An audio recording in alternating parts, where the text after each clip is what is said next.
ซาโรลีแกฮูบีเปลี่ยนซับนะกูน่ะมีวูเปลี่ยนมีมั้ยเนาะจ้าล่ะโอเคအခုငါတို့လူဟောင်းနေเนาะဘိုကော်မတီနဲ့တို့ဥက္ကဋ္ဌဟောင်းတို့ရဲ့ဒီခင်ဥက္ကဋ္ဌဟောင်းရန်သူနဲ့သွားတွေ့တဲ့အကြောင်းနဲ့ပတ်သက်ပြီးတော့အဲ့ဒါကိုမေးမယ်အခုသွားတွေ့တာဟုတ်ပါပြီဘာကြောင့်သွားတွေ့ရတဲ့အကြောင်းကဘာရှိလဲဒါပေမဲ့စိုးကျိုးနဲ့ကောင်းကျိုးเนาะကောင်းတဲ့ရလာတဲ့ဆိုးတဲ့ရလာဘယ်ဟာပူတော့ဖြစ်လာနိုင်ချင်များလဲကဲဆရာပြူလက်ချက်ဝေဖန်ကြည့်ပါဦးသုံးသပ်ကြည့်ပါဦးအဲ့ဒါနဲ့ပတ်သက်ရင်တော့ကျွန်တော်တို့အများကြီးပြောလို့ရတာပေါ့လေဟိုအပယ်ပဲမြင်လို့ရတာပေါ့နော်ဟိုနှစ်ခုသုံးခုပေါ့နော်ကျွန်တော်နည်းနည်းပြောကြည့်မယ်ဘာလို့လဲဆိုတော့ဒီဟာကကျွန်တော်တို့ဟိုအကောင်ပဲမြင်လို့ရှိရင်တော့ကောင်းတဲ့ဟာရှိပါတယ်ဒီအစိုးရမြင်လို့ရှိရင်လည်းပဲဟိုတော်လေးဟိုချင်းမကောင်းတဲ့ပိုင်းရှိတယ်ပေါ့နော်ဆိုတော့ဒီ KNU လူကြီးတွေကဒီစကားဆန္ဒတွေ့တဲ့ကိစ္စကအတော်လေးကိုတော့ခံပြောလို့ရှိရင်မလုပ်တဲ့ကိစ္စလို့ပြောလို့ရတယ်အခုချိန်မှာလေဘာလို့လဲဆိုတော့အခုချိန်မှာကတနင်္ဂနွေလုံးနေပြီးတော့မှဒီလိုမျိုးကျွန်တော်စမ်းချင်တဲ့အုပ်စုကိုကျွန်တော်တို့ပါပြီးတော့ဖားရတဲ့ကိစ္စကတော့မဖြစ်သေးဘူးပေါ့နော်ဒါတစ်ချက်ပေါ့နောက်တစ်ချက်ကတော့သူတို့တွေကဟိုဘာဖြစ်လို့တွားရလဲပေါ့နော်ကျွန်တော်မြေရနားလေရတဲ့လောက်တီးရတဲ့လောက်ဆိုရင်တော့သူတို့တွေဒီဟိုအရင်ဒီချိန်ကလည်း2010နှစ်မှာကျွန်တော်အမမလို့2010နှစ်ပေါ့2010နှစ်ကနေပြီးတော့မှသူတို့စပြီးတော့မှပြေးဆုံပြနေကြတယ်စကားတွေပြောဖြစ်ကြတယ်ဆိုတော့သူတို့တော်လေးရည်နေမှုရှိတယ်ကြားနေရလည်းခင်မှုရှိတယ်အပြန်လန်းလောက်ဝကွာဟိုကိုယ့်ရဲ့တငယ်ချင်းကောင်းလို့လောက်ဝယူတက်ဆိုင်တော့လည်းတငယ်ချင်းလို့ဖြစ်သွားပြီပါသူတို့နေတာတော့ကြိုက်ဖြစ်သွားပြီဆိုတော့တရားရိုက်ခင်မိကြတယ်တရားကဟိုအရင်ပြီးပြီးများတဲ့ခါကျတော့ဒီတက်ခင်မိမှုတွေနဲ့တွားတယ်ဒါပေမဲ့အစားတော့သူတို့တွားလို့ရှိရင်သူတို့ဒီခုလက်ရှိပေါ့နော်ဘူးတို့ဒီတို့ရောဂျာခင်တို့ပါတော့ပေါ့နော်သူတို့တွေကဘယ်လိုရှုမောင်းတော့ပေါ့နော်သူတို့ကျတော့ဟိုအရင်တော့အဖွဲ့အစည်းမှာလောလောတကြမလို့အဖွဲ့အစည်းရဲ့မူ policy နဲ့တွားရတယ်အဖွဲ့အစည်းမူ policy ကဒီစေအုပ်စုကိုစန့်ကျင်မှုအတွက်ချမှတ်တာပြီးဒါသူတို့ကဒါကိုစက်ကြည့်ပြီးတော့သူတို့ဘာလို့လှုပ်ချင်ရလောက်တော့တွားချင်သွားမယ်ဆိုရင်ဒါမဖြစ်တဲ့ကွာအဖွဲ့အစည်းနဲ့မှသူတို့အေးယူလို့ရတယ်အဲ့ဒါကြောင့်မလို့သူတို့ကဟိုစာထတော်လောက်ပဲသူတို့လောက်တယ်တွေးဆောင်ဖို့ရှိနေမှာသူတို့ရဲ့ဟိုကိုစားတရားလုပ်တော့တွေးဆောင်ရရှိတဲ့ဥမာပြအရင်တော့ဆိုရင်ဘုမတူဆိုရင်သူ့စုပေးလို့ရှိရင်သူကတက်မီယူရတဲ့သူမျိုးယူခိုင်းရတယ်ဘာလို့သူအဲ့လိုမျိုးအစင်းနောက်ပဲလောက်တော့ဘာလို့ဆိုတော့လက်ရှိမှာအောက်ထိုင်နေနဲ့တောင်းယူရတဲ့အတွက်ကြောင့်ခုတော့ဟုတ်ပြီသူတို့ကအလုံးဝအနာယူလိုက်ပြီးdeposit နဲ့မဆိုင်ရလို့ပြောတဲ့ကြောင့်မလို့သူတို့စိတ်တော်ထားရသူတို့ခင်မမှုရသူတို့သွားချင်တာသွားတယ်ပေါ့သူတို့သွားအခုပြဿနာရှိတာကသူတို့အခုသွားတဲ့ကိစ္စကဘာဖွဲ့စည်းမှကိုတမ်းပြုသူမှကိုတမ်းပြုဆိုပေမဲ့လည်းပဲသူတို့ကိုတက်ခိုင်းလို့ရှိနေသေးတာပဲနော်သူဖန်တဲ့သူကဘာခုကိစ္စကလည်းပြောလို့ရှိရင်အဲ့ဒါကြောင့်မလို့သူဖန်နေနဲ့လည်းပဲချန်နေတဲ့ဆိုတော့ဒီစကားစားပေးနေပြီးတော့မှဘယ်လိုမျိုးအခွင့်အရေးယူလို့ရတယ်ဆိုတော့ဟာဒီလူကတော့လုံးဝကွာကျွန်တော်တို့အခုဘောနော်ကျွန်တော်တို့ဒီကြီးလူမျိုးနဲ့ကြီးကောင်းဆောင်နဲ့စကားပြောကြတယ်တွေ့ကြတယ်ဆောင်ကြတယ်အဲ့ဒီချိန်မှာကြီးလူမျိုးနဲ့ကျွန်တော်တို့ညချင်းရှိမိတာပေါ့နော်ပြည်ပြည်နဲ့မှာအစ်မီမလို့လားလူဆိုတာရှိတယ်ကြီးပြည်နဲ့ညချင်းလူချင်းရှိတယ်သူကမှဟိုကျွန်တော်တို့တကွက်ရရပါလားဘောကအဲ့လိုမျိုးလောက်နိုင်တယ်အဲ့ဒါကိုဟိုဘယ်လိုတိတိနဲ့ကျွန်တော်တို့ခံသွားရမှာပေါ့နော်ဘာလို့လဲဆိုတော့ဒီဟာဒီကွက်ကသူတို့လူချင်းတဲ့ကွက်ပါစကားစားပြလူချင်းတဲ့ကွက်ပဲအဲ့လိုမျိုးသူတို့ကနေထောက်ခံတဲ့လူသူတို့နဲ့ပေါင်းတဲ့နဲ့လူသူတို့ပြနိုင်ပြီဆိုရင်တို့နိုင်ငံတကာမှာဖြစ်ကျွန်တော်တို့ဒီတော်လည်းရဲ့အချင်းနဲ့တို့အများကြီးလုပ်လို့ရတယ်နော်အဲကြောင့်မလို့ကျွန်တော်တို့ပြောချင်တာကတော့ဒါမျိုးလောက်တာကဟိုတခုကောင်းတာကသူတို့ကောင်းတယ်ဆိုတာသူတို့ဘယ်လိုတောင်းဝမ်းနေနှုတ်ထွက်ပြီးတော့မှသူတို့လောက်တာတဲ့ကြောင့်မလို့အဖွဲ့အစည်းကိုရောဒီတော်လည်းရောအန်တီကမှုနေရမယ်တခုဒါပေမဲ့မရှိတော့ဘူးလားတခါမှမရှိတော့ဘူးလားအနေလေးနည်းနည်းလေးရှိနေသေးတယ်အဲ့ဒါဘာလို့လဲဆိုတော့သူတို့ရဲ့ friend တွေဘလို့ရှိတယ်သူတို့ရဲ့ဩဇာသူရဲ့အလွန်မှုပေါ့နော်ဒီပုံမတင်တော့ဟိုပဲအတောက်ချလိုက်မှဆိုရင်တော့အတောက်ချခံရနိုင်တယ်ပေါ့နော်ဒါပေမဲ့လည်းပဲတအားကြီးတော့ဟိုပြပြနဲ့ထန်တော့မရှိဘူးတခုတော့ရှိတယ်ဒီနောက်ပိုင်းကျွန်တော်ရှိရင်တော့အဲ့ကွဲကြောင်းနဲ့အများကြီးဖြစ်ပေါ်နိုင်တယ်ပေါ့နော်အခုကအဲ့ကွဲကြောင်းနည်းနည်းလေးဖြစ်ပါတယ်ဖြတ်ပြလိုက်မယ်ဆိုလိုတာကဟိုဒီလေဆိုလိုတာကဒီသွားတွေ့ချင်အပြည့်ဟိုရန်သူကပြောတွေ့လားတငယ်ဒီတိုင်းသားအဖွဲ့တွေငါတို့ယုံကြည်တယ်ငါတို့အစိုးရနဲ့အသိမှပြုလို့ဆိုရင်နိုင်ငံအခြားတွေဒီပြပနိုင်ငံကြီးတို့ပြလို့ရတယ်အဲ့လိုသဘောလားအကျိုးများရတယ်ဆိုတာကအဲ့လိုပေါ့ဟုတ်ကဲ့အဲ့လိုမျိုးပြောလို့ရတယ်ဟုတ်ကဲ့ဟုတ်ပါပြီဆက်ပြောပါအဲ့ကြောင့်မလို့ပေါ့ကျွန်တော်ပြောချင်တာကဟိုခုနကတော့လည်းကျွန်တော်ပြောပြပေါ့နော်ဒါပေမဲ့ကျွန်တော်ပြောမယ်ဘာပြောချင်တာလဲဆိုတော့ကျွန်တော်တို့ကဟိုအဖွဲ့အစည်းတစ်ခုမှဒါမှမဟုတ်လည်းကျွန်တော်တို့ဒီလူမျိုးတစ်မျိုးမှာကျွန်တော်တို့အယူဝါဒတွေအယူဆတွေအခြေခံတဲ့ဘောတရားတွေကိုယ်ဝါလို့ရှိရင်လောလောဆယ်ကိုယ်နေတယ်ကိုယ်နေလို့ပါပြဿနာမှမဖြစ်သေးဘူးဆိုပေမဲ့တစ်ချိန်လုံးရှိပြဿနာကြီးကျယ်တက်ဝင်နိုင်တယ်ဆိုတော့ကတရားအယူချင်းမတူကြဘူးဆိုမှ တရားတရားပြန်လဲညီနေမှာဟိုဖြစ်စတခုပါပြဿနာတစ်ခုပေါ်လာမယ်ဥမာဖြစ်ကျွန်တော်ခုနပြောသလိုဥမာပေးတယ်လို့ပေါ့ဒီအစားရတဲ့ KTL ရဲ့အစုအားခဲမှာရှိနေစေတဲ့ဟိုကသဘောတရားချင်းတွေမတူကြဘူးအမြင်ချင်းတွေမတူကြဘူးအဲ့ကွာကြောင့်ရှိလာပြီဒါပေမဲ့ဟို another control ကတော့ထိချုံမှုအောင်မှာပဲရှိနေတယ်ဘာလို့အစစ်ဖြစ်နေတယ်တော်တော်မဲ့လည်းပဲအဲ့လိုမျိုးတော့ကံကောင်းတယ်ပေါ့ကွာအဲ့လိုမျိုးဟိုဒီလမ်းဆောက်လို့ရတဲ့မှာဟို25ရောက်တပ်ဖြတ်မှုလို့ပါတော့အဲ့လိုဟာမျိုးတွေဖြစ်လာတဲ့အခါကျတော့ဟိုဖိအားတွေပါဖြစ်လာတဲ့အခါကျတော့ဟိုဘယ်လိုပြောမလဲအကွဲပြဲအကြီးကြီးဖြစ်သွားတယ်ကွာပဲချင်တာဟိုကွဲထွက်လာတယ်ဘာလို့ဖြစ်သွားလဲဆိုတာကအခွင့်အရေးယူသွားတယ်ကွာပဲချင်တာတခုဟိုကိုအမားလောက်တာပဲပြည့်တရားတရားချစ်တူမှုရှိတဲ့ခါမှာပြည့်ရင်နည်းနည်းပိုင်းရင်ဖြစ်တာအစဟိုအစတာကိစ္စpeople လေးပဲလို့ရှင်းလေးပဲဟိုဘယ်လိုပြောလဲပပလေးပဲကျွန်တော်တို့ရှင်းလို့ရတယ်ကျွန်တော်တို့ဖြစ်ရှင်းလို့နိုင်တဲ့ကိစ္စတိတ်မကြည့်ဘူးကွာဒါပေမဲ့ဒီအခြေခံသဘောတရားမတူတဲ့ခါကျတော့အဲ့ဒီဖြစ်လာတဲ့ပြဿနာတေးလေးပုံမကြည့်တော့သူပဲကိုပဲပြောနေပြောနေတာပိုင်းကျတော့ကိုကြီးပဲကောင်းဖြည့်ပြီးတော့ရှင်းပူကွဲတတ်ဖက်ကြပါတော့အဲ့လိုဟာမျိုးလောက်ထိဖြစ်သွားနိုင်တယ်ပေါ့ဒါလည်း positive မဟုတ်ဘူးလို့တော့ပြောချင်တယ်ပေါ့နော်ကျွန်တော်မြင်တာကတော့ဒီလိုပဲပေါ့တော့ဒီခါတော့ဆရာတနာဆိုးမင်းမနော်ကဲကောင်းပြီဒီကျွန်တော်သိရသလောက်ကတော့ဟိုဒီဥက္ကဋ္ဌဟောင်းပေါ့လေဟိုသူဥက္ကဋ္ဌဖြစ်စဉ်တည်းကသူအာဏာရှိစဉ်တည်းကသူရဲ့မူသူရဲ့ချမရသူရဲ့လမ်းစဉ်အတိုင်းသူကဒီသူမထွက်တဲ့တိုက်ပွဲကိုတိုက်မယ်ပေါ့ဒီဒါကသူကဆော်လေကြီးပြောတယ်သူတို့တွေအဲ့ဒီငင်းရနေသူလုံမဲ့တဲ့သူပြောတဲ့အတိုင်းအခုသူအာဏာဖြစ်သူသွားတယ်သူသွားပြီးတော့သူ KNU ဖွဲ့စည်းပြန်လာတင်ပြမယ်လို့သဘောကျတယ်အဲ့ဒါဘယ်လောက်အဆင်ပြေနိုင်လဲဆရာတနာဆိုးတွေ့ပြန်လို့ကောင်းရလားနောက်တခြားအမြင်ရှိနေပြောပါပွပွလင်းလင်း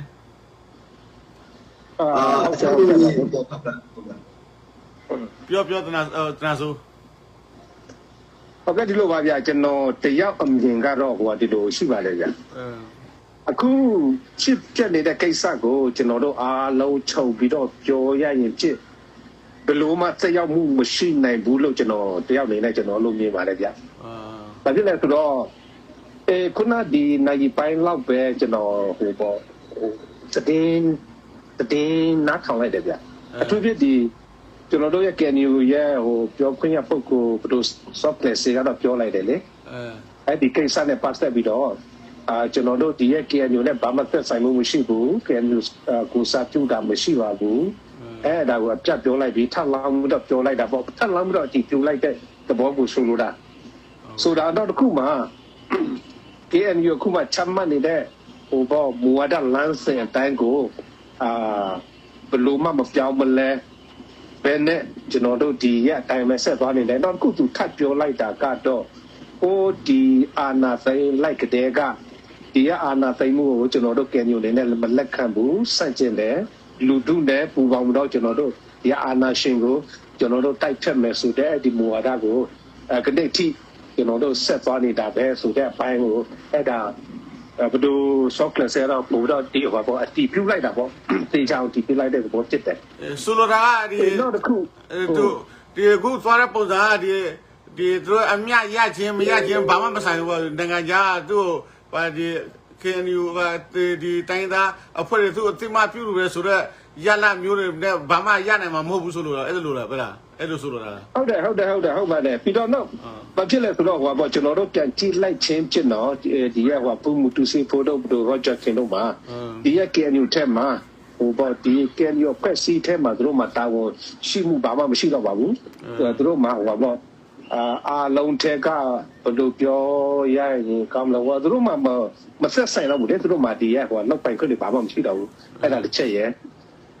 အဲ့ဒီနောက်တစ်ချက်ကတော့ဒီရဲ့ထားပါတော့ဗျာဒီရဲ့နောက်တစ်ချက်မှာပြောရရင်ဖြစ်တို့မှာတာဝန်ရှိရင်တောင်မှထားပါဦးတို့မှာကော်မတီဝင်ဖြစ်ရင်တောင်မှထားပါဦးတို့မှာကဲလူပုဂ္ဂိုလ်3ယောက်ပဲရှိမယ်အဲ့ဒီသဘောထားကိုရှိပါတယ်ဆိုပြီးတော့ဒါကိုတင်ကြရဲ့အတွက်ဒါကိုဆက်သွားမယ်လို့ဟိုပေါ့တို့စစ်စစ်ရှိရင်တောင်မှကျွန်တော်ထင်တာဘယ်လိုမှဖြစ်လာနိုင်မယ်မဟုတ်တင်တယ်ဘာဖြစ်လဲဆိုတော့ KNU မှာဟိုပေါ့KNU သွားနေတဲ့လမ်းစဉ်မူဝါဒလမ်းစဉ်မှာဟိုဘယ်လိုပြော democracy ရဲ့ဟိုပေါ့စံချိန်စံညွှန်းနဲ့ကိုက်ညီတဲ့ဟိုပေါ့စနစ်ကိုတို့ကျင့်သုံးတာဖြစ်တယ်ဆိုတာကတော့ဒီရဲ့3ယောက်ထားပါတော့အယောက်30လောက်နဲ့ပဲဒီရဲ့ဟိုအယောက်100ရှိတဲ့90ရှိတဲ့လူကိုတို့ကဒီရဲ့democracy နဲ့ပြန်ကြည့်မယ်ဆိုတော့ဒါတို့ဘယ်လိုမှဟိုပေါ့သွားနိုင်တဲ့ဆုံးဖြတ်နိုင်တဲ့ဟိုအခြေအနေတော့မရှိဖြစ်လာနိုင်မှာမဟုတ်ဘူးဒါကြောင့်မို့ ဘလို့ပဲဖြစ်ဖြစ်စေချတာတစ်ခုကတော့ဒီကဲညူချမှတ်ထားတဲ့လမ်းစဉ်ကိုတော့ဘလို့မှပြောင်းလဲနိုင်မှာမဟုတ်ဆိုတဲ့အပိုင်းကိုဆိုလိုချင်းဖြစ်ပါတယ်နောက်တစ်ခုဒီကဖူးမှုတူစီဖို့တို့သွားတွေ့တာကတော့ခုနကပီယိုလာပြောသလိုလဲကျွန်တော်ဒါလက်ခံပြီးသားဟိုချင်းတွေတစ်ခုဖြစ်တယ်သူတို့မှလူပုဂ္ဂိုလ်အရာရင်းနှီးတဲ့သဘောနဲ့ပဲသွားတွေ့တာပဲဖြစ်ပါတယ်နောက်တစ်ခုမှဖူးမှုတူစီဖို့တော့ဟုတ်ပါတယ်သူ့အနေနဲ့ကတော့ဒီရဲ့ငိမ့်ချမ်းတဲ့နီးကိုသူသွားခြင်းတယ်သူဆွလို့ခြင်းတယ်ဒီရဲ့ဟောပေါ့ဒီရဲ့တိုက်ပွဲပလိပခတ်တွေကိုသူတိုက်မလို့ခြင်းပါဘူးသူမလို့လားဘူးဖြစ်နိုင်ငိမ့်ချမ်းတဲ့နီးကိုသူပြီးစီရှင်တာပေါ့ဗျာဒီရဲ့နိုင်ငံရေးပြဿနာကိုအဲ့ဒါတော့သူသဘောထားတော့ရှိတာပြီပေါ့ဒီသဘောထားတော့မှန်ပါပဲသို့တော်လည်းပဲကနေ့မှဒီ KNU ရဲ့ဖြစ်ရှိနေတဲ့အခြေအနေမှာသူ့မှာတောင်းဝန်ဘာမှမရှိတော့ဘူးလို့ဆိုလို့ရသလိုဒီရဲ့ KNU မှာခုနကျွန်တော်ပြောသလိုပဲသူတို့ချမှတ်ထားတဲ့လမ်းစဉ်ကိုဘယ်လိုမှပြောင်းလဲနိုင်မှာမဟုတ်ဘူးလို့ကျွန်တော်အဲ့လိုမြင်တယ်နောက်တစ်ခုမှကျွန်တော်တို့ထပ်ပြီးတော့ပြောလို့ရတာကတော့ဒီမြောက်လိုက်တော့သိကြပဲသူမှထွက်ပေါက်ရှာနေတဲ့စကားတစုဖြစ်တယ်ဘာဖြစ်လဲဆိုတော့သူမှအခက်အကျတဲ့ကောင်းများစွာသူမှရင်ဆိုင်နေရတယ်သူမှရနိုင်တဲ့ထွက်ပေါက်တစ်ခုကိုတော့သူလှုပ်ဆောင်ပါပဲအထူးဖြစ်ဒီနောက်လာမှဆိုရင်ဒီ NCA ရှင်းနေကြောက်အထိမ်းမှလားရှင်းနေပြအထိမ်းမှအဲ့ဒါသူဆောင်ရွက်သွားမှာဖြစ်တယ်ဆိုတော့အဲ့ဒီ NCA နဲ့သက်ဆိုင်တဲ့ရရှိလာနိုင်တဲ့ဒီရဲ့ဘယ်လိုပြောလဲနိုင်ငံရဲ့အကျိုးပြကိုသူတခုဆောင်ရွက်မယ်ဆိုတာကတော့အသေးချပါပဲဒါကြောင့်မို့သူအဲ့ဒီအချိန်ကြိုက်တော့သူပြမှာပေါ့လေဒါကဲညူရဲ့ဖွဲ့စည်းတဲ့မှာကျွန်တော်တို့ဆွေးနွေးလို့ရပါတယ်သူတို့သဘောထားတယ်လို့ရှိရတယ်ဆိုတဲ့ပေါ့သူရဝါဒဖြတ်မှုတော့သူတို့လောက်ပါမဲ့ဒါတော့သူတို့လောက်တော့သူတို့ရနိုင်လို့တော့သူလောက်ပါမဲ့ဟုတ်ပါပြီသို့တော်လည်းပဲသူလောက်နိုင်တယ်သူလောက်မဲ့ခါတွေအားလုံးကိုပြည်သူလူထုရောဒီရဲ့တခြားအဖွဲ့အစည်းရောဒီရောနောက်တစ်ခုမှနိုင်ငံမှာရှိတဲ့အဖွဲ့အစည်းအားလုံးမှာအဲ့ဒီသူ့ရဲ့အကွက်ကိုသိပြီးသားလို့ကျွန်တော်အဲ့လိုရှုမြင်ပါတယ်နောက်တစ်ခုကပေါ့ကျွန်တော်မမရတော့တဲ့ဦးဆန်းစိုးနိုင်ငံရေးလေးလာသုံးသပ်သူသူလည်းပြောတယ်ဒီလိုဘယ်လိုပဲလုပ်သူလုပ်တ냐တော့ဘယ်လိုမှဘယ်လိုလဲသူ့အတွက်မှာရနိုင်တဲ့အကျိုးကျေးဇူးဘယ်လိုပြောမလဲဆက်ရောက်မှုတော့ဖြစ်လာနိုင်မယ်မဟုတ်ဘူးလို့သူအဲ့လိုမြင်တယ်ကျွန်တော်လည်းပဲအဲ့လိုပဲမြင်တယ်နောက်တစ်ခုမှဘယ်လိုပဲဖြစ်ကျွန်တော်ပြောချင်တာကတော့ဒီရဲ့တွေ့ဆုံခြင်းစီကျွန်တော်တို့ KNU ရဲ့ဆောင်ရွက်နေတဲ့ဒီရဲ့ကနေ့သွားနေတဲ့နိုင်ငံရေးချင်းချင်းရစီရဲ့ချင်းချင်းဘယ်လိုမှဆက်ရောက်မှုမရှိနိုင်ဘူးလို့ကျွန်တော်အဲ့လိုပဲကျွန်တော်မြင်တာဖြစ်ပါတယ်ကျေးဇူးတင်ပါတယ်ဟုတ်ပြီကိုဒီတခါတော့ကြောကော်စလို့မင်းမဖြစ်ပါတယ်ကောင်းပြီအခုကျွန်တော်တို့ဟိုတင်တော့ဆောလည်းပြောသွားတယ်ပြူလာပြောရတယ်မဲ့စိုးကျိုးဘက်ကကြည့်လို့ရှိရင်ရန်သူကအမြထုတ်လို့ရတာပေါ့ဗျာဒီငါတို့ဒီခုနဆောတွေဆရာဟိုတင်နဲ့ပြောရတယ်နော်တနဆိုလည်းပြောရတယ်ဒီရှင်းနေပြအထိမ်းမှဖြစ်နေသူကထုတ်ကြွားလို့ရတယ်နောက်တစ်ဖက်ပြန်ကြည့်ရင်အခုသူတို့သွားကဒီကရင်ပါတီနဲ့တွေ့တယ်ဒီကိုတို့ကရင်တွေအများကြီးဟိုဒီရရွာလူကြီးလိုက်တွေ့လိုက်စီးရုံးတယ်ကရင်အခြေအနေနဲ့နားလဲအောင်စစ်ဆက်ပြီးတော့ဘယ်လိုလုပ်မလဲဘယ်လိုစီးလုံးမလဲဘယ်လိုပူပေါင်းမလဲနောက်ကိုအခြေအနေတွေသိအောင်ဒီဟိုတင်ကိုလူတို့သိအောင်ချက်ပြတယ်ကောင်းပြီအဲ့ဒီနှစ်ခုကဘယ်ဟာပိုကောင်းလဲကွာရလာနဲ့ဟိုတင်မကောင်းရလာနဲ့ကောင်းရလာတစ်ဖက်မင်းအောင်လိုက်ဘယ်ကပူပြီးအမြတ်ရမှာကိုဘက်ကပူပြီးအမြတ်မရဘူးလားအဲ့ဒီကိုလူတွေကိုပါတကရင်ပါနေတွေ့ဆုံတဲ့ကိုကရင်လူကြီးတွေ့ဆုံတဲ့အထိမ်းမှတွေဗောဒီအဖြစ်ပြက်တွေရောဆရာကျော်ကော်တူလေးချက်ရှင်းပြပေးပါဦးကရင်လည်းပြောလို့ရအင်္ဂလိပ်တွေတော့ကျွန်တော်နားမလဲဒါပေမဲ့ပြောပါနားလဲလူရှိတယ်ဟုတ်ကဲ့ဒီကဝိုင်းထမကျွန်တော် observer တယောက်ပါနော်ကျွန်တော်ကတော့ဆွေးနွေးစရာပြောစရာတော့မရှိသေးပါဘူးဟုတ်ပါပြီကျေးဇူးတင်ပါတယ်ခင်ဗျာဟုတ်ပြီကဲကောင်းပြီနောက်ဆက်သွားမယ်ဒါဆွဆွတို့ပြောကြတဲ့ဘိုးတကားအကြောင်းခုနတော့ပြောစရာရှိတာမသိဘူးကြာတာဒီတို့အဖွဲသွားပြောဆရာဘယ်လိုလာရဟိုဒီဆက်ပြောစရာမရှိတော့ဘိုးတကားကြောက်ဆက်သွားမယ်ကျွန်တော်လည်းပြောမယ်ကျွန်တော်လည်းပြောချင်တယ်သလားဟုတ်ပြီကျွန်တော်လည်းပြောချင်တယ်ဟုတ်လေကျွန်တော်လည်းပြောချင်တယ်ဗျကျွန်တော်လည်းပြောမယ်နော်ပြောပါဟုတ်လေဒီကျွန်တော်ခုနပြောရဲဟာပေါ့နော်ဟိုတိခမှုမရှိတာမရှိဘူးလားဆိုတာကတော့ဒီအပေါ်ရန်အနေနဲ့ကတော့မရှိဘူးပေါ့နော်ဒီလိုမျိုးအဖွဲ့အစည်းတွေမှာရိုက်ခတ်မှုအားဖြင့်မရှိနိုင်ဘူးဒါပေမဲ့ဒီခုကျွန်တော်ပြန်စဉ်းစားမှာဒီတမိုင်းသားတွေကြည့်အောင်ပေါ့နော် တမန်တော်အမဒီပဒိုအဖန်တို့ဟိုလောက်ရတဲ့အကွက်တွေပေါ့နော်သူတို့ခွဲထွက်သွားလို့သူတို့အလင်းဝင်လိုက်လို့ကျွန်တော်တို့ဖွဲ့စည်းတော့ဘယ်လောက်ထိခိုက်မှုရှိသွားလဲဆိုတော့လည်းရှိတယ်ပေါ့နော်နောက်ပြီးနောက်ဆက်တွဲဘယ်လိုလဲဆိုတော့ကျွန်တော်တို့သင်ခန်းစာယူလို့ရတာကဒီလိုမျိုးဒီ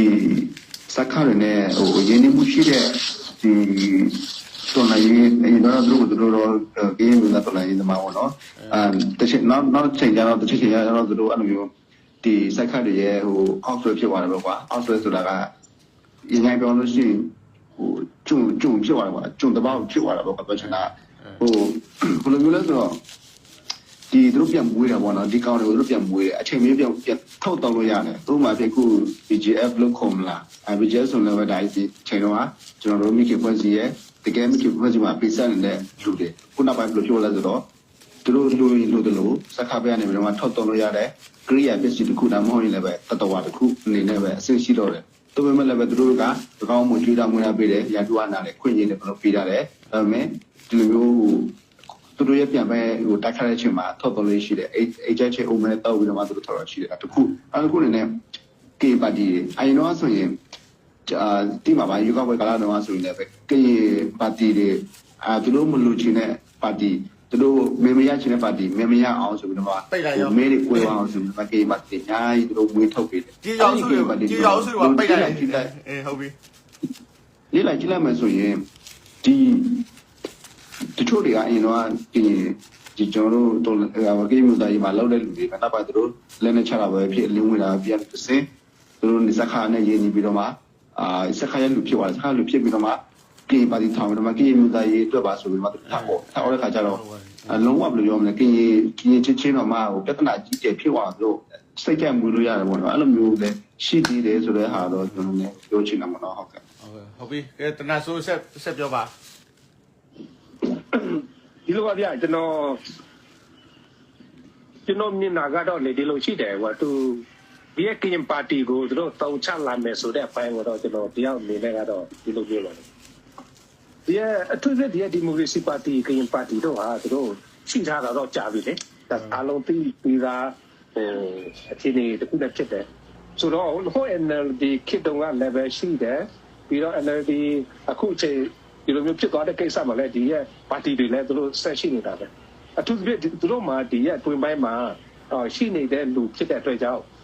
်သူတို့မှာရက်တည်နိုင်ဖို့အတွက်တော့သူတို့စုံတစ်ခုတော့သူတို့လှုပ်ဆောင်တာပဲလေနောက်တစ်ခုမှာဒီကအများအားရက်ကင်ဂျာပါတီတွေကျွန်တော်တို့အာမနာတန်ပြောရရင်တော့ဒီအများအားဒီရဲ့ NLD ပဲဖြစ်စစ်တပ်ပဲဖြစ်အများအားတောင်းနေတဲ့ပါတီတွေပဲဖြစ်တယ်လေဆိုတာကတော့ကျွန်တော်ဆိုလိုချင်တာကျွန်တော်တို့အဲ့လိုပြောချင်အဖြစ်တော့ဟိုပေါ့သူတို့နားထောင်သူတို့ကော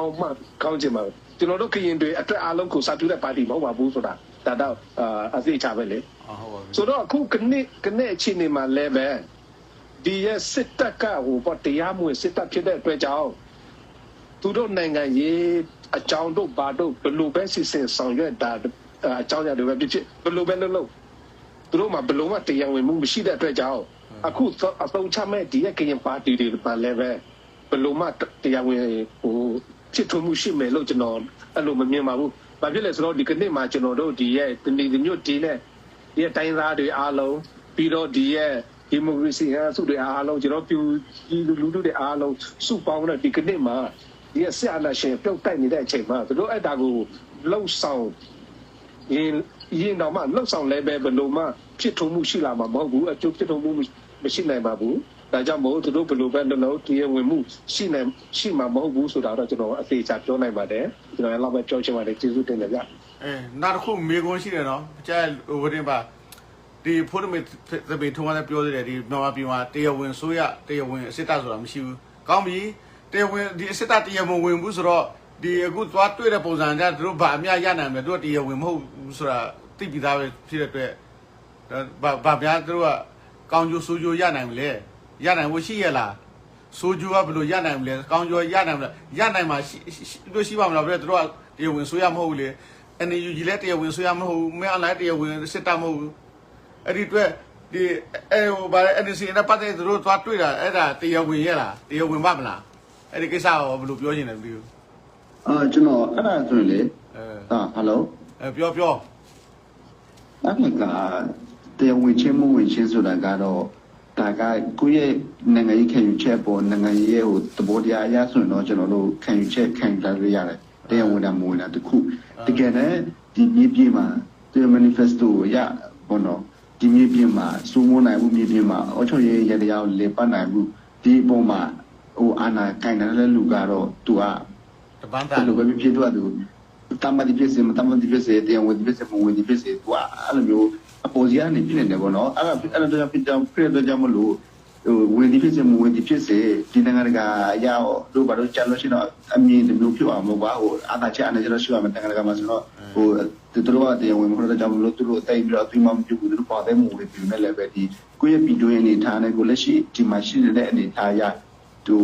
ဘယ်သူကဩဇာရှိလဲဘယ်သူကအောက်ချုပ်ရရန်ရောက်ကန်လာလဲဆိုတာကတော့တွေ့နေရတယ်ပေါ့နော်ဒါဒီလိုမျိုးဖြစ်တဲ့ကြောင်မလို့အနေနဲ့အများပေါ့နော်သူတို့ရဲ့ဩဇာတရားမှုကတော့ရှိမယ်ဒါတခုပေါ့ဒါပေမဲ့လည်းပဲ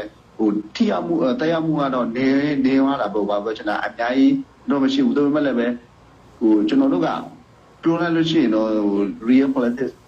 နဲ့ပေါ့နော်ကျွန်တော် ideology ပေါ့ကွာကျွန်တော်တို့ရဲ့အမြင်အတိအမြင်ကျွန်တော်တို့နိုင်ငံရေး user ချက်နိုင်ငံရေးအမြင်တခုကျွန်တော်ဖြစ်ချင်တာတခုကျွန်တော်နိုင်ငံရေးစစ်ဆန္ဒတခုတကယ် real politics ကတခုလက်ရှိမြေပြင်မှာဖြစ်နေတဲ့ပကတိချင်တဲ့တခုအဲ့လိုမျိုးတစ်ခါတည်းရောက်ရှိကျွန်တော်တို့ကကိုပြစ်ချင်တာနဲ့ပြစ်တင်တာလည်းကိုတွေးရင်းနဲ့ကိုပြောရင်းနဲ့လက်တွေ့နဲ့ကင်းကွာရတဲ့အပိုင်းလည်းရှိတယ်ဥပမာအဖြစ်အဲ့ဒါဘာကျွန်တော်ဘယ်လိုမျိုးမှပြောရလဲဆိုရင်တော့နည်းနည်းနဲ့ပြောတိုင်းမယ်တို့ဒီကောင်ရှောင်းမှာစက်ခိုင်ကလုံးရှောင်းမှာနည်းနည်းနဲ့ပြောပြောချင်မိုးမယ်ဆိုတော့အဲ့ဒါပြောလဲဆိုတာအဲ့ဒါ real politics မဟုတ်ပါကျွန်တော်ကိုပြစ်ချင်တာကိုပြောတာကိုပြောလို့ကိုမချတာအဲ့လိုမျိုးကကိုဒါစစ်စံနာပဲပြောချင်တာကတကယ်လက်တွေ့မှာဘယ်လိုရှိလက်တွေ့မှာကျွန်တော်တို့တဆုဖုံးဘယ်လိုရှိဘူးလဲကျွန်တော်တို့ဘယ်သူ့နိုင်ပြီးရပြီလဲဘယ်နေရာကျွန်တော်ထည့်လို့ရပြီလဲ control လုပ်ရပြီလဲcontrol ရမှာကိုယ့်ကို control ရတဲ့ကြီးညာတာတော့မှကျွန်တော်တွားရုံလို့မရဘူးကျွန်တော်ကိုယ်နဲ့တွားကြည့်မှကျွန်တော်သိနိုင်မယ်ဥပမာပြန်လို့ဆိုပြီးထားလိုက်တော့ control ရပြီလို့သူတို့ကျွန်တော်တို့ဒီကြီးညာချက်တိတ်မှရှိတယ်ဒါပေမဲ့ဖြတ်လို့သူတွားကြည့်လိုက်ဘယ်လိုမျိုးရှိလဲဆိုတာကျွန်တော်တွားကြည့်လိုက်ကျွန်တော်တွားပြီးတော့မှလစ်လာပြီးမှကျွန်တော်သိနိုင်မှာမဟုတ်တော့အဲ့ဒါကြောင့်မို့ခါလက်ရှိတော့လက်တွေ့နဲ့ဒါကင်းကွာတဲ့ဟာမျိုးတွေလည်းကျွန်တော်ရှာဖို့လိုတယ်ပေါ့အဲ့လိုမျိုးပြောချင်ပါတယ်ဟုတ်ကဲ့ကျေးဇူးတင်ပါတယ်ဟုတ်ပြီအခုဒါဆိုပြောစရာမရှိသေးတော့ဘုံနဂါအကြောင်းဆက်သွားမှာနော်အဲ့ဒီဘုံနဂါအခုသူကဒီ NUG လက်အောက်မနေတော့ဘူးပတ်သက်ပြီးတော့တော်တော်ဝေဖန်ကြ NUG ကိုလည်းသူတို့မလို့လောက်ကွာဝေဖန်ကြပုတ်ခတ်ကြတယ်ကောင်းပြီဘုံနဂါခွဲထွက်ထွက်တာတကယ်ပဲခွဲထွက်တယ်လားသူပြောပုံရသူက NUG လက်အောက်မှာခွဲထွက်တာမဟုတ်ဘူးသူကသူလောက်တာပါ NUG ကသူ့လက်လန်းနဲ့မီတဲ့နေရာသူလောက်တယ်ဆိုတဲ့သဘောပဲဒါပေမဲ့တချို့တော်များတော့သဘောမကျကြဘူးကသဘောမကျကြ NUG ပဲသူတို့ဘာကြောင့်သဘောမကျတာလဲဒီမြို့အနာသေးရဲ့စကားပြောရဆိုပါတော့ဗမာပြည်နယ်ဖြစ်သွားမှစိုးရိမ်ရတာလားလို့ဘောနော်ဘာဖြစ်လဲဒီ Federal ရောက်လို့ရှိဗမာလည်းသူပြည်နယ်ဖြစ်နေရှိရတော့မလေသူကသူတိုင်းပြည်တစ်ခုလုံးအုပ်ချုပ်လို့မရတော့ဘူးအဲ့ဒီဘုံကားလို့ရှိမှဗမာစစ်တပ်နောက်ဗမာပြည်နယ်ဖြစ်သွားတော့မယ်ဒါဒီဒီမိုကရေစီဒီ Federal ပြရတော့မယ် Federal များတော့ပြသူကမလို့ချင်ရဘူးသူကလူတူတယောက်ပဲလူမျိုးတစ်မျိုးပဲအုပ်ချုပ်တဲ့ပုံစံမျိုးလိုချင်တယ်တချို့အဲ့လိုမြင်တယ်ကဲဆရာပယိုလားဘယ်လိုမြင်လဲကြတော့ဟိုလည်းဆရာချာလီကိုပြောခင်လို့ရမလားကျွန်တော်တို့လည်းအလက်ဖြစ်သွားပြီဟုတ်ပြီဆရာလီပြောကြည့်ပါဦးဟုတ်ပြီအဲ့ဒီကိစ္စကိုကျွန်တော်လည်းတော့စိတ်ဝင်စားတဲ့ပိုင်းမှာရှိတယ်ဗျ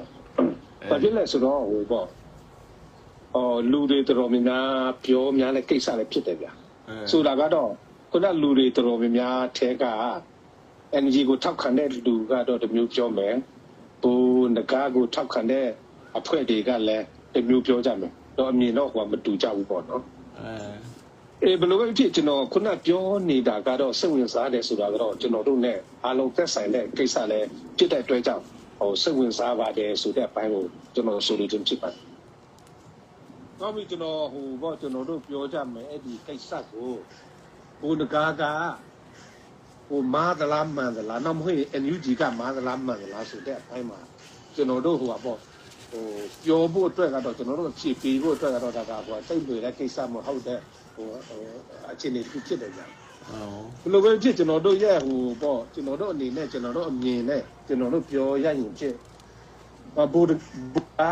လူရဲ့ကန္တာမှာလဲသူလှုပ်ဆောင်တဲ့အပိုင်းမှာလဲမန်တဲ့ကန္တာမှာရှိတယ်လို့အားလုံးမန်နိုင်တဲ့ပေါ့အခြေအနေမှာလည်းမရှိဘူးလို့လည်းကျွန်တော်တို့အလိုကောက် เขาแค่ใช่ใช่ไหมเราคู่มาเลยแบบNUG มาเลยแบบလိုပဲตัวนี้သူလိုပဲNUG ပဲလဲဟိုပေါ့အားလုံးနီးမှန်လမ်းမှန်နဲ့ဟိုချစ်နေတော့ဟိုသူလဲလှုပ်ဆောင်နိုင်တဲ့အပိုင်းမှာမရှိဘူးကြာသူမှလည်း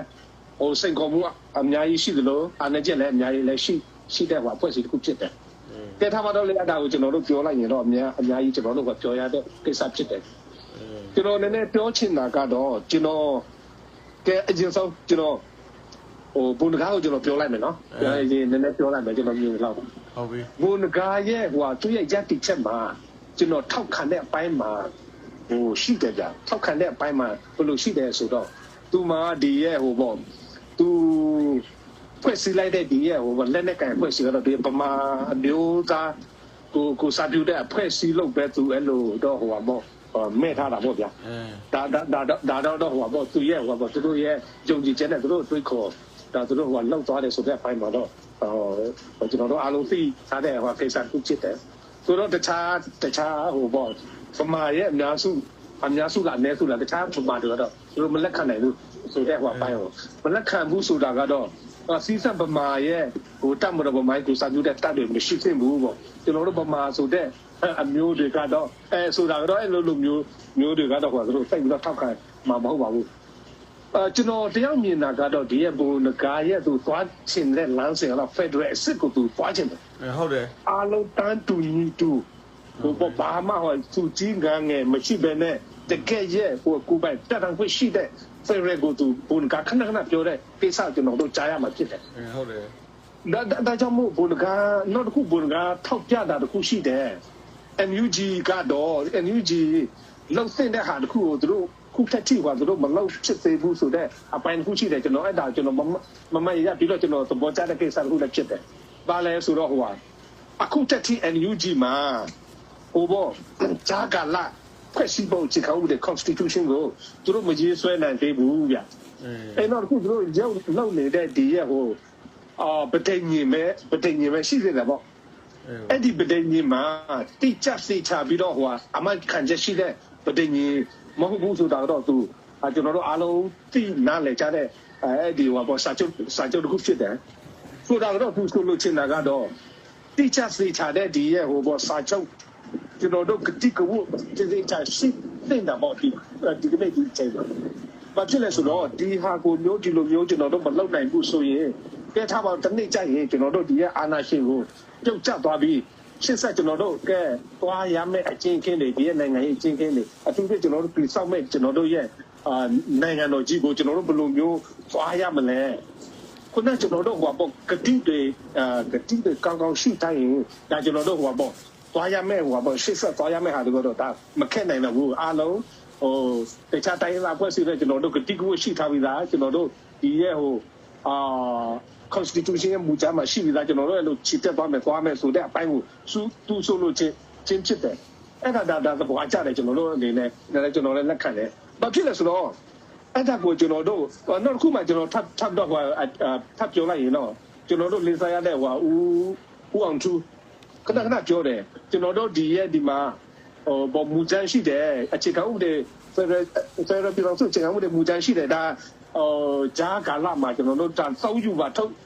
ယူဆောင်ပါလိုအပ်တဲ့နေရာကိုဖြစ်စစ်ပေးလို့ဖြစ်ဆွေးလို့ရတယ်ထည့်လို့ရတယ်ကျွန်တော်ပြင်လို့ရတယ်နောက်တစ်ခုကျွန်တော်တို့ဒါကိုတကယ်ကျွန်တော်တို့ဒီရဲ့ဒီမိုကရေစီနဲ့ပြည်တော်စု Federal ပြည်တော်စုကြီးကိုကျွန်တော်သွားတဲ့မဲ့တနေ့ကျရင်ပြအဆုံးမတက်ရင်တော့မှအသိရေးဆွဲလို့ရတယ်ဆိုတာတော့ဒီရဲ့ဂျာကာလာမှာဒါလုံးစင့်တယ်စောင်းစင့်တယ်ဆိုတဲ့အပိုင်းအမြဲတမ်းဟိုဒီရဲ့ဥအောင်သူကဟိုကြံတူတယ်အဲ့ဒါ NLD တွေကတော့မဟုတ် NUG တွေကတော့သူတို့နားမထောင်ကြဘူးထုံနေကောင်းမဲ့ပုံကားရဲ့ဟိုသူရဲ့ဟိုပေါ့သူရဲ့ဟိုခံယူချက်မလဲလို့ပဲကျွန်တော်တို့လည်းလိုပဲမြင်တယ်အဲ့ဒါယူဆောင်မှလောက်ပါအဲ့ကြအဲ့ဒါကိုကျွန်တော်တို့ခုတက်ထိကျွန်တော်တို့ဟိုပေါ့ဒီခုန Constitution မူကြောင်းကျွန်တော်တို့မသွားနိုင်ဘူးဆိုရင်တေးဘူးဆိုရင်တော့ကျွန်တော်တို့အခုမှလည်း NUG မှာလည်းသူရဲ့အုပ်ချုပ်ရေးလုပ်ငန်းတွေသူတို့ရဲ့ဟိုပေါ့အဲ့ဒါကိုသူတို့ချပြီးတော့သူတို့ဆောင်ရွက်တာလည်းရှိတယ်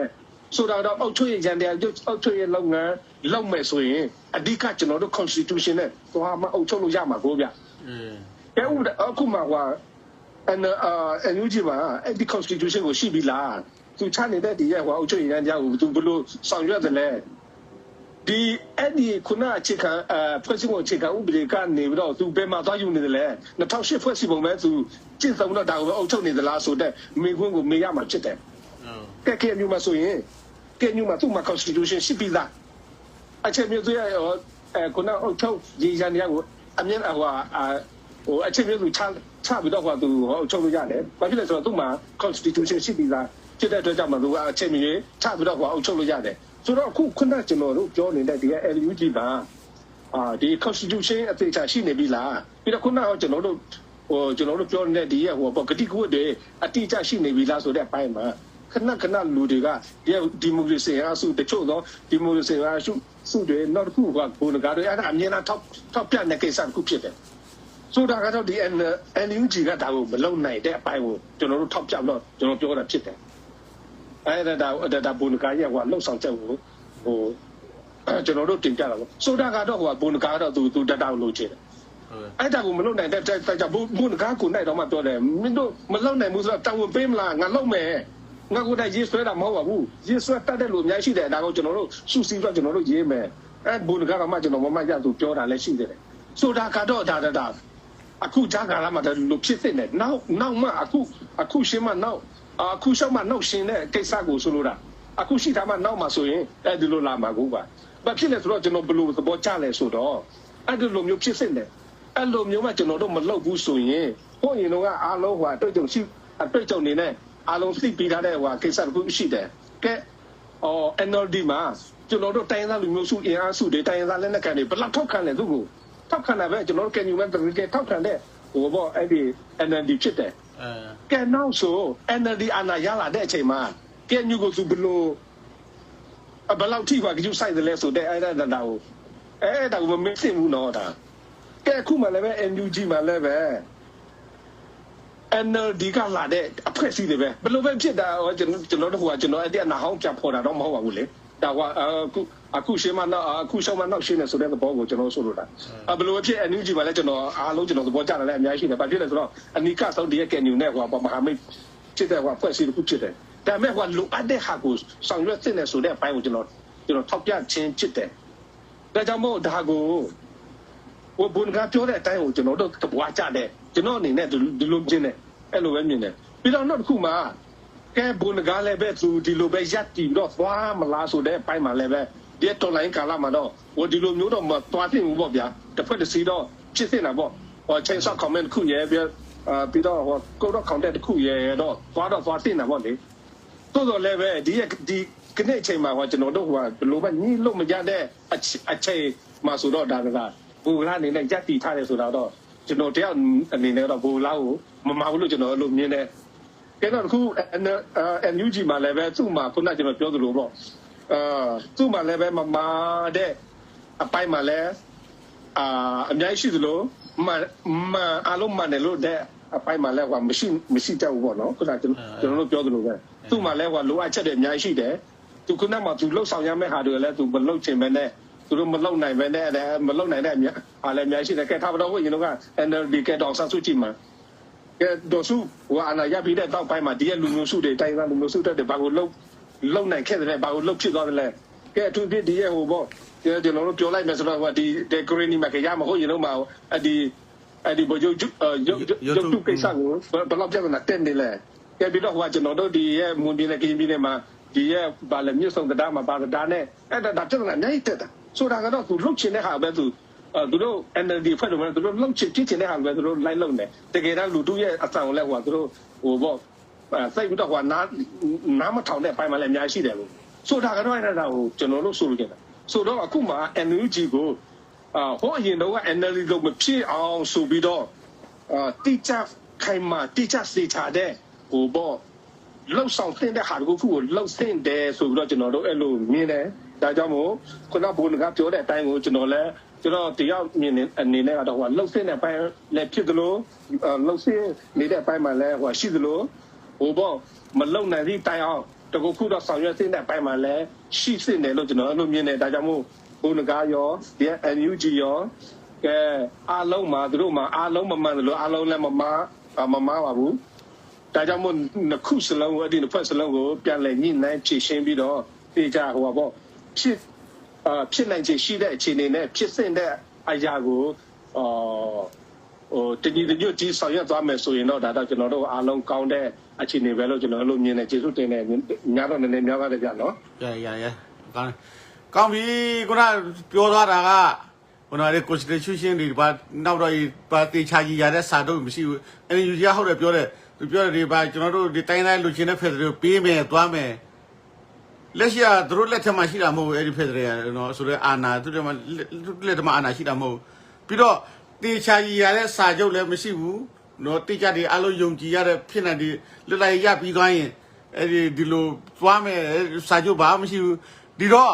့ဟိုးဒီပြောပြီးလွတ်လိုက်ရတော့ဒီတိုင်းပဲသူတိုက်ကိုတိုက်နေအဲ့ဒီတော့ကလည်းဒီလိုပဲစာချုပ်မရှိတိုက်ပြီးသွားတော့နောက်ဆုံးပါလေပင်လုံစာချုပ်ပြီးတော့လူတစ်မျိုးပဲတိန်သွားတယ်အဲ့ဒါတော့ဖြစ်လာနိုင်သလားဟိုဆရာပြူလားဒီချက်ပြောကြည့်ပါဦးဟုတ်ကဲ့တမန်တော်ကျွန်တော်လည်းပြန်ကောင်းတော့ကောင်းတော့လည်းချုံတော့တော့ခုနကတို့ကြာရှင်းပြောတာလည်းကောင်းတယ်ပေါ့နော်အဲ့ဒီမှာဆိုရင်ကျွန်တော်သတိထားရမှာတစ်ခုကဖြစ်နေပေါ့နော်ဒီ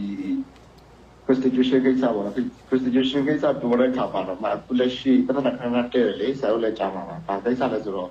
့ဒီဘယ်လိုရမလဲ2008ရအနိုင်ရွေးကောက်ပွဲအနိုင်ရဖို့ပါဒီ2008ရသူတို့မေရတဲ့ဟာကိုတည်ပြီးတော့ပါဒီလို့တော့ကိုယ်စတယ်ရဒီ CRPH တွေဒီ CRPH ဖွဲ့တယ်ဆိုတာက2008ရလောက်တဲ့ရွေးကောက်ပွဲမှာသူတို့အနိုင်ရရှိတဲ့လို့တော့ကိုယ်စတယ်တွေကမျိုးဖွဲ့တာဟုတ်ပြီဒီ CRPH ကနေမှ NUG ပေါ်လာတယ်ဆိုတော့ဝက်ချနာကအခုသူတို့လက်ရှိရနေတဲ့အာဏာက2008ရရတဲ့အာဏာဖြစ်တယ်အဲ့ဒါကိုသူတို့2008ကိုဘာဖြစ်လဲညာဖြစ်တယ်ပြောပေမဲ့လည်းတကယ်တော့သူတို့အာဏာသူတို့အခုရင်းနဲ့ပတ်သက်လာလို့ရှိရင်2008ဝက်တက်ကန်ဆိုတာကဥဆောင်မှုမြေပြင်ချင်းတွေမှာဥဆောင်မှုလုပ်တဲ့အချိန်မှာဟိုတကားလည်းပြောပါတယ်ဒီကိစ္စနဲ့ပတ်သက်ဟိုမြေပြင်မှာဥဆောင်မှုလုပ်တဲ့အချိန်မှာကတော့အဲ့ဒီခု2008ရရတဲ့မဲငါလို့တော့ဆိုဖြစ်တယ်ငါပြည်သူတွေကြီးကောဒီမှာထားချင်ခံရတယ်မင်းကဘယ်နဲ့မဲရမလဲအဲ့လိုမျိုးကတော့မင်းရှိမလို့မဲမရတယ်ဘူးလားသူကဘာမှမဝင်တာဆိုတော့ကျွန်တော်အဲ့ဒီတကူစမှာ2008ဝက်ကောက်ကန်တာကပတ်သက်ရှိတယ်ဆိုတော့ကျွန်တော်တို့ကဒီဟာမချပါဘူးဆိုမှတော်တယ်နေမှာဆိုမှဒီဟာပဲပြကောက်ကန်မှာဆိုပြီးလို့အဲ့တော့ဂျာကလာခွဲစုဝချစ်ခါဦးတယ်တော့လုံးဝတော့လိုအားတယ်ကျွန်တော်ချင်တာတော့ပတ်မှဆိုနေဟုတ်ပြီနောက်ပြီးတော့ဒီ Federal ကိစ္စပေါ့နော် Federal Unit ပေါ့ Federal Unit မှာဆိုရင်လည်းပဲကျွန်တော်တို့ဒီလူမျိုးတစ်မျိုးသုံးမဟုတ် data တစ်ခုအနေနဲ့ဟိုတစ်ခါမှတရှိပြီးတော့မှဒီ Federal ဒီတပီလုံးပေါ့နော်ပြည်တော်စုကြီးမှာအစိုက်ပိုင်းတစ်ခုအနေနဲ့ပါဝင်ဖို့ရအတွက်ကိုကျွန်တော်တို့ကိုယ်တိုင်ကစုဖွဲ့မှုကောင်းတဲ့ကိုအစိုးရကိုလူမျိုးကို data ကိုအချုပ်ချနဲ့ကိုနေပြီးမှကိုအချုပ်ချဆိုတာထက်ကွာကိုရဲ့ကိုယ်ပိုင်ကတည်းက set determination နဲ့ကိုနေပြီးတော့မှကိုနေနိုင်ဖို့အရေးကြီးတယ်အဲ့လိုလုပ်ဖို့အရေးကြီးတယ်ဆိုတော့ကျွန်တော်တို့ကဟိုလူခဏတော့မမိုးလို့ဆိုတော့ကွာဟိုပြည်တော်စုအတွက်တနင်္ဂနွေလို့စတိုင်းနေတယ်ဘောဆိုတာကအဲ့ရှော့လောက်တော့ဘာသာအဲ့လိုဆိုတာဘယ်လိုပြောမလဲအလကဘောင်မွေးဒီနေရာမှာမုစကဘောင်မွေးတခွန်းကဘောင်မွေးမဘူးစကစီတဲ့တော့မရဘူးပြောချင်တာကျွန်တော်ပြောချင်တာမမပြောတဲ့ဟာတော့ဟုတ်တယ်မမပြောတာတော့ပြောတာမဟုတ်ပါအဲ့လိုမျိုးသူပြောတယ်လို့မျိုးလိုက်ပြောတဲ့ခေါင်းဆောင်ရရှိလို့အဲ့လိုပြောချင်တာသူဘာပြောချင်လဲဆိုတော့တပါတော့ကြတာပြောချင်တာဟိုကိစ္စကိုရောတော့နဲ့ရောထည့်တော့ပြောချင်တာပြောအဲ့လိုမျိုးFederal ဒီဆောက်ပဲဆိုကျွန်တော်တို့ရောတော့တော့လို့မရဘူးကျွန်တော်တို့တစ်ခုပြည့်စီကျွန်တော်မြင်တာကွာကိုယူနေတဲ့ကိုဒီဆောက်ဖို့တဲ့ကိုရဲ့ဟိုဘယ်လိုမလဲကိုရဲ့ state ပေါ့ကွာဒီ USA ကိုဥမာထိုက်ပြောလို့ရှိရင် state ကလည်းပြန်အဲ့လိုမျိုးstate တစ်ခုတည်းကိုကျွန်တော်တို့ခံအောင်ဒီဆောက်ပြီးမှဟို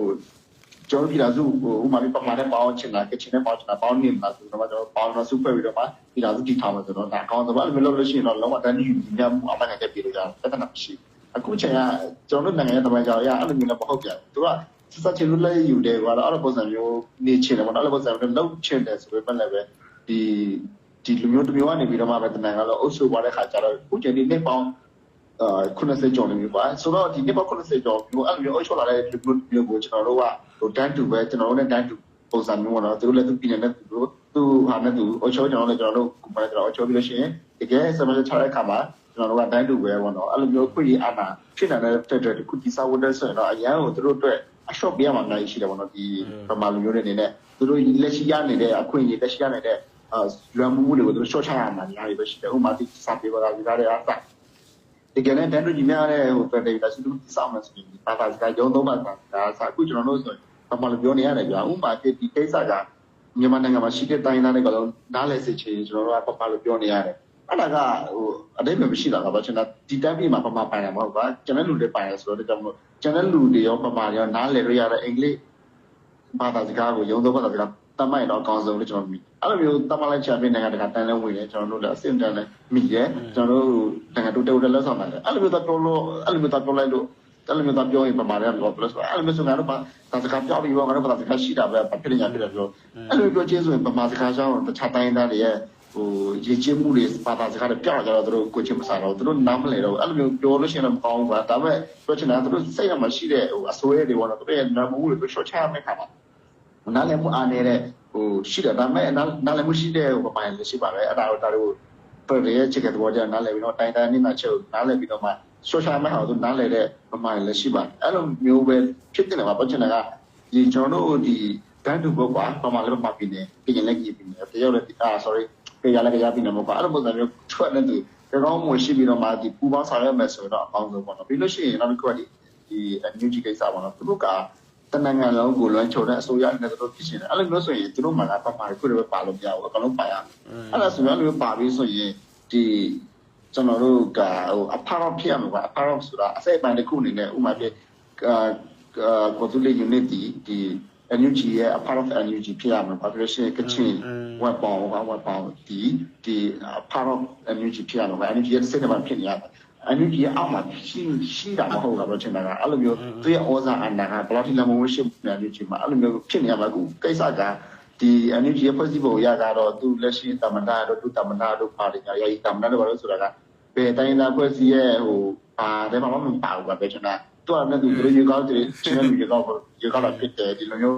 းဒီအစုဖွဲ့ကနေတော့တက်လာတဲ့ကုစလဲလည်းမဟုတ်ဘူးအစုဖွဲ့ကနေပြီးတော့ရွေးချယ်ရတဲ့ခေါင်းဆောင်လည်းမဟုတ်တော့ကြောင့်မလို့သူတို့ဒီတနင်္ဂနွေလုံးလာမှုတဲ့ဆိုရမဟုတ်ဘူးသူတို့ဒီပမာကိုပဲကုစားပြုရဲ NLD ကိုပဲကုစားပြုတယ်လို့ဖြစ်နေတယ်ပါအဲ့ဒါကြောင့်မလို့ဒီပုံကတော့ကိစ္စကပုံကတော့ကျွန်တော်တို့ပြောသလိုပေါ့ဟိုကိုယူနေနဲ့ကိုလာမှာကိုရဲ့ပမာရဲ့အချုပ်ချာပမာရဲ့နေရာဒေသပမာရဲ့ပြည်နယ်ဆိုတော့ဖြစ်လာမှာကျွန်တော်တို့ခြားတိုင်းသားလည်းတိုင်းတူပေါ့နော်တိုင်းတူပါဝါတူပဲနဲ့ကျွန်တော်တို့စူပါဝေးတော့ကျွန်တော်လှုပ်ဆောင်မှာဆိုတော့အကောင့်ဆုံးဖြစ်တယ်သူတို့လည်းတခုရှိတာကအဲ့လိုမျိုးတကယ်သူပြောသလိုလောက်နိုင်ရင်တော့ကောင်းတာပေါ့နော်ကျွန်တော်တို့ကဒါပေမဲ့တခုရှိတာဒီ BPLA ဆိုတာရှိတယ်ပါဒီကင်မတမဟာမှာဟိုအခြေချတဲ့ရှိတယ်ဟုတ်တယ်မဆောင်ကားတော့ပြောပါ BPLA လည်းရှိတယ် BPLA လည်းပဲသူကအဲ့ဒီအတိတ်ပဲနဲ့သူတို့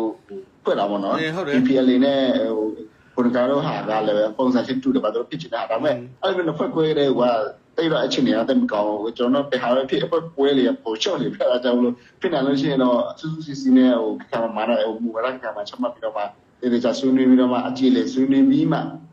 ဒီကြလာတဲ့ရက်လက်ကိုအကောင့်ထဲပေါ်လာတော့အကောင်းဆုံးပဲပေါ့နော်ကျွန်တော်အဲ့လိုပဲကဲជីကြောကောသူလေးပဲအဲ့ဒါအနေဖြစ်လက်စားသူနေပဲဖြစ်ဘာပြောပန်ခွင့်ရှိတယ်နော်ဘာပြောရှင်လည်းမသိဘူးဟ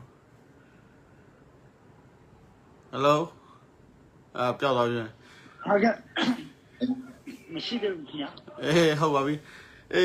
ကျွန်တော်နေတဲ့ပြောရင်တော့ဒီဘုံကားတော့အပြေအဝထောက်ခံတယ်ဘာဖြစ်လဲဘုံကားတကယ်ဒီမိုကရေစီတွေဖက်ဒရယ်စနစ်သွားခြင်းနဲ့ဆက်ရတခြားတိုင်းသားတွေခံစားချက်တွေနားလဲလို့ရယူတဲ့ခွင့်ရလို့လေသဘောပေါက်တယ်ဆိုတော့ဒီ NUG ကိုလည်းပဲသူများတွေအပြစ်ပြောတာတအားများတယ်လို့မြင်တယ်ကွာသူတို့ကဒီယူသားတာမယူသားတာတပတ်ထားတော့သူတို့စိတ်မှာဘလို့ရှိဥပမာတွေတိကျတဲ့စာချုပ်တွေပါတယ်မရှိဘူးလားထားပါတော့တကန်တာသူအဲ့ဒါသူတို့ပဲသိတယ်ဒါပေမဲ့သူတို့မှအင်အားကွာဟိုကလူတယောက်စံတဘုံပဲထမ်းလို့ရတယ်ကွာသုံးဘုံပြီးထမ်းခိုင်းတယ်သူလက်မနိုင်ဝန်ထမ်းနေရတယ်ကွာလက်ရှိကသူကတရားဝင်ဆိုရလည်းမဟုတ်ဘူးဒီတော့သူကအပြစ်တွေပြောလို့မရဘူးကွာတဘုံကတော့ထောက်ခံတယ်အဲ့ဒီရောအပြစ်ပြောလို့မရဘူးဆရာချလီပြောသလိုသူမှဒီတတိတော့ထားမှာပေါ့ကွာတခါစီဘူးပြင်မနာလေရမယ်နှစ်ခါသုံးခါတည်းမှစီဘူးပြင်မနာလေမဟုတ်တိတ်မဖြစ်ဘူးဘာဖြစ်လဲဒီလူတွေအားလုံးဒီညတော့တို့အမုန်းစကားတော့ထားပါတော့ကွာအမုန်းခံပြီးတော့ပြောပါမယ်ဒီပမာတွေပြောတဲ့တိုင်းသားစီလုံးညီညွတ်ရေးဆိုတာငါတို့တိုင်းသားအားလုံးတို့အမှနေပြီးတို့စကားနားထောင်အဲ့လိုပဲအဲ့ဒီဘောတရားပဲသူအဲ့ဒါပဲတိုင်းသားစီလုံးညီပါအဲ့ဒါလေးပြောလို့လေဒီလိုလေကျွန်တော်တို့ကဟိုပါဘောနော်အဲ့လိုမျိုးသူတို့ကိုအပြစ်ပြောတယ်ဆိုတာထက်ဘောနော်ကျွန်တော်တို့ကိုတခုတိတာမှာကကျွန်တော်တို့ဒီပြည်ငူသားတွေအနေနဲ့တခုတိတာမှာက ကျွန်တော်တို့ဒီတန်ကျွန်တော်တို့အတွက်ပထမဦးဆုံးဖြစ်ရမယ်ဒေါ်နယ်ထရန့်နဲ့ပြောလို့ရှိရင်ကွာအမေရိကန် first ဆိုအဲ့လိုမျိုးပဲ Trump first ဖြစ်နေရမှာပါဘာလဲဘာလို့လဲ first ဖြစ်နေရမယ်ကျွန်တော်တို့အဲ့လိုမျိုးခံယူပြီးတော့မှလောက်ရမယ်ဒီခုလောက်မယ်ဆိုရင်ဒီခါလာလဲဟိုလူကိုညီမရမယ်ဟိုဒီပါတီကိုမဲထဲမှာပဲကျွန်တော်ဆရာနာရှိတော်လဲလို့ရမယ်ဟိုလူပြအဲ့ဒါတွေဟုတ်တယ်ဒီ Trump first ကိုသူလေ first ဆိုပြီးတော့မှကျွန်တော်ဒီခုလောက်မယ်ဆိုအဲ့လိုမျိုးစဉ်းစားပြီးလို့ရှိရင်တော့ဘယ်ကောင်မှကိုတဲ့မစော်ကရဲဘူးပါအဲ့လိုမျိုးကောမဟုတ်ဘူးလူလာလို့ဟိုလူဖားလိုက်ဒီလူဟိုဟာသူကတရားဝင်ဆိုရဖြစ်တယ်ဟိုလူဘာဖြစ်တယ်ကြတယ်အဲ့လိုမျိုးဟိုလူစီရမလေးချက်တောင်းဒီလူစီရမလေးချက်သွားပြီးတော့ထားဟိုလူထားဒီလူထားအဲ့လိုတလုံးလို့ရှိရင်တော့ကျွန်တော်ပေတော့ခါမှကျွန်တော်လုံနေတဲ့လမ်းစရာဟိုအပေါင်းနဲ့ပေါ်လို့ရမှာမဟုတ်တော့အဲ့ဒါကြောင့်ကျွန်တော်ချက်တာဟိုသူတို့ကတော့ကျွန်တော်တို့ကိုနိုင်ငံရေးဆိုတာကကွာကျွန်တော်တို့သိတဲ့အတိုင်းပဲအကျိုးများမရှိတော့ဘာမလို့အများနဲ့ရတူလည်းမရှိဘူးအများနဲ့မိတ်ဆွေဆိုတာလည်းမရှိဘူးเนาะဟိုတမိုင်းတော့ပြန်ကြည့်မှဆိုရင်ဦးလူတော်မှာကြည့်ရတော့ဟိုစိတ်ခေါ်လိုက်တာဟိုအဲ့လိုဦးလူကကြည့်လို့စိတ်ခေါ်ပြစိတ်တက်ကြနောက်တော့သူကဟိုသူကိုယ်တိုင်ကဟိုသူကိုယ်သူမနိုင်တော့သူမွေးရပြသူမနိုင်တော့နေဝဲကိုတက်တာကွာအဲ့ဒီချိန်တော့ချင်းသူကခဲနေပြန်လာအဲ့မဲ့ဆိုစဉ်းစားကြည့်တော့ဒီတိုင်းဒီရိုးတမန်နိုင်ငံရေးနဲ့မတွေးမနဲ့ဒီတိုင်းဟိုလူလိုတွေးလို့ရှိရင်ကိုသစ္စာဖောက်ကိုရန်သူတရားကိုကမှကိစ္စလက်ခံရမှာလဲကိုစီပြလာလို့ရှိရင်ဒါပေမဲ့ခင်ရောလက်ခံခဲ့တယ်နော်ဘာလို့လက်ခံလဲဆိုတော့ကျွန်တော်မြင်တာအဲ့တော့နိုင်ငံရေးအကျိုးများအတွက်သူတို့ရဲ့အင်အားကူရမလားဆိုပြီးတော့သူတို့အတိုက်ခံရတဲ့ရဲ့ကိုယ့်ရဲ့မိတ်ဆွေကအဲ့ဒီပုံစံမျိုးသဘောတရားရတဲ့တို့ဖြစ်တယ်အဲ့ဒါကြောင့်မို့ကျွန်တော်တို့လည်းပဲကျွန်တော်မြင်တာဗာတခါလို့ရှိရင်ဒီတချို့ကောင်းဆောင်တွေဒီတချို့ကောင်းဆောင်တွေကဒီစက္ခရနဲ့ညီစတာတဲ့မျိုးကောင်းတယ်အဲ့လိုမျိုးခုနကမှုသူတို့ဘာလို့တွတ်တွေ့လဲဆိုတော့မျိုးကောင်းတယ်ဘာလို့ဆိုတော့ကျွန်တော်တို့အကျိုးများရှိတဲ့ဟာတွေစီရင်ဘယ်လိုယူလိုက်ကွာဘာချင်တာဟိုအကျိုးများမရှိတဲ့ဟာတွေဆိုတော့ဟိုကိုယ့်ရဲ့အကျိုးများမရှိတဲ့ဟာတွေဆိုတော့မလောက်နဲ့ကွာဟိုအေးလို့လောက်တဲ့ပုံစံမျိုးဆိုအဆင်ပြေတာဘာလို့ဆိုတော့တို့ရေဆုံးကြည့်တယ်ကွာတို့ရေဆုံးကြည့်လို့ရှိရင်တော့ဘယ်လိုပဲဖြစ်ကိုအရင်ဒီစားရမယ်လေပဲနော် Federal to Thomas ဆိုတော့ကိုအရင်ဒီစားရပြတဲ့ကြောင့်မို့ကိုတွေ့အကျိုးများရလို့ရှိရင်ဘယ်သူဘာပဲပြောဘောမလို့ပြောဘလို့ပဲပြောအမခံလိုက်ပါပြောခံလိုက်ဆဲခံလိုက်ဘာဖြစ်ကိုမျိုးသားအတွက်ကိုလူမျိုးအတွက်အကျိုးရှိတဲ့ဟာကိုယူထားလိုက်ပြောလို့ရှိရင်စစ်မပြေပါပဲကိုကအဲ့လိုမျိုးကလေးကတိလက်ရမယ်ကွာကလေးကျဆိုတာတက်ကွာဟိုလင်ငယ်ရေးဆိုတာအဲ့လိုမျိုးရှိနေရမယ်ကွာငယ်ရေးဆိုတာအဲ့လိုလေဖြာချီဆိုတာအများနဲ့ရှိနေမှာပဲကျွန်တော်တို့ကဟိုအခုကဘာသာရေးလောက်နေတာမဟုတ်ပါဟိုလူမှုရေးလောက်နေတာမဟုတ်ငယ်ရေးလောက်တာငယ်ရေးလောက်လို့ရှိရင်ပါရမယ်နှက်ရမယ်အဲ့လိုဖြစ်နေရမယ်အဲ့ဒါကြောင့်ပမာတွေကအဲ့လိုကွက်နဲ့တောင်းတာပမာမဟုတ်အင်္ဂလိပ်လည်းအဲ့ဒီကွက်ပဲတောင်းတယ်ဘာလို့လဲသူတို့တွေကနိုင်ငံရေးကိုတကယ်နားလဲလို့တကယ်လောက်တာကျွန်တော်တို့ကယူသားမှုနဲ့ဟိုသစ္စာတရားနဲ့ဗာဖြစ်တဲ့ညာဖြစ်တဲ့ဟိုသူ့ကိုပြစ်တင်သူ့တပစ်တင်တာကျွန်တော်အားလုံးလေကျွန်တော်ခံရတော့ပြောလို့ရတယ်ကဲကောင်းပြီလိုက်ရဒီလောက်ပဲဟိုအစိုးရလည်းမဟုတ်ရင်ဒီပိုင်းနားထောင်မကောင်းတော့ ACC ပဲကရင်လို့စကားပြောကြကောသူလေးလည်းဝေဖန်လေကန်လို့ရတာပေါ့နော်ဒီလောက်ပဲလိုက်ရဒီလောက်ထပ်ပြောစရာရှိလားမရှိလိုက်ရဒီလောက်ပါတော့